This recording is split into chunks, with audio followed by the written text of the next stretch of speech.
Yo guys, how's it going? AK Moto here. Welcome back to another 450L Supermoto build video. In this video, we are going to be addressing one of the core reasons why I even decided to tear down this bike in the first place, and that is the broken bolt inside of our swing arm. Now, I have already tried taking it to one place to possibly get it removed professionally, and they didn't get very far with the bolt. They didn't actually end up making me pay anything just for this right here. But basically, they tried to get it out and told me that they'd probably need a helicoil kit. So I decided to just take that on myself. The whole reason I took it to a kind of like a machine shop place in the first place is just to see if I could reuse the OEM threads. Now that I know that's probably not going to be an option, I went ahead and got two options right here that we have to use. First one here on the left is a helicoil kit basically, and the one on the right here is a slightly more intense kit where basically if this helicoil kit doesn't work, we'll be able to put these little inserts into the swing arm and fix it that way. So I really want to get the helicoil kit to work, and of course this is going to be our backup just in case we can't get this to work. So yeah, let's get started. First thing we're going to have to do is we're going to have to drill out that screw a little more and see if we can get it to back out. And for that, I actually ran to AutoZone yesterday and got some little left-handed drill bits. Just some little cheap ones, but I'm hoping they'll help a little bit. And at this point, my main goal isn't really to save the threads in the swing arm, it's more to get the bolt out so we can possibly get a helicoil in. So when drilling that bolt out, I'm mainly focused on just trying to not possibly offset the hole that's already in the swing arm. A little easier said than done, so I guess all we can really do is get started, and of course I'm going to be very careful, but this hole is a little hard to access in the swing arm as well. So it's going to be a little bit of a challenge, but I'm up for the challenge. Let's get started.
Alrighty guys, so we got the hole completely drilled out. We ended up using a 1/4" drill bit to do the drilling through the bolt, and then I just used the drill bit supplied in our helicoil kit for the second one.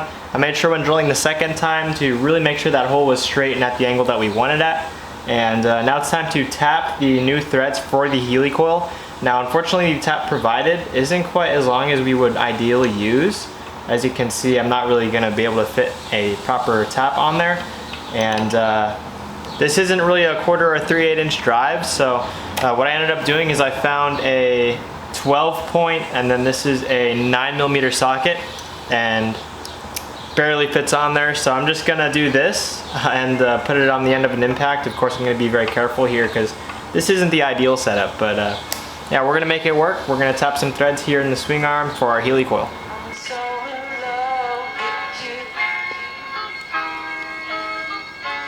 You got me down again.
Alrighty guys, so we got the threads in the swing arm fixed. Honestly, it took a lot of work, but it went a lot smoother than I was expecting. Drilling out the old bolt and just drilling the hole definitely took the longest. Once it was time to tap new threads and install the helicoil, that part went really quick. And yeah, so I also used a thread chaser in the other side just to make sure the other threads are clean, and then I went ahead and installed the chain adjuster bolt on the other side, the side that we didn't work on. Of course, use some anti-seize. And I'm not going to install a chain adjuster bolt in the side that we put the helicoil in today because I put some red Loctite in there to hold that helicoil in, and that's going to cure for 24 hours.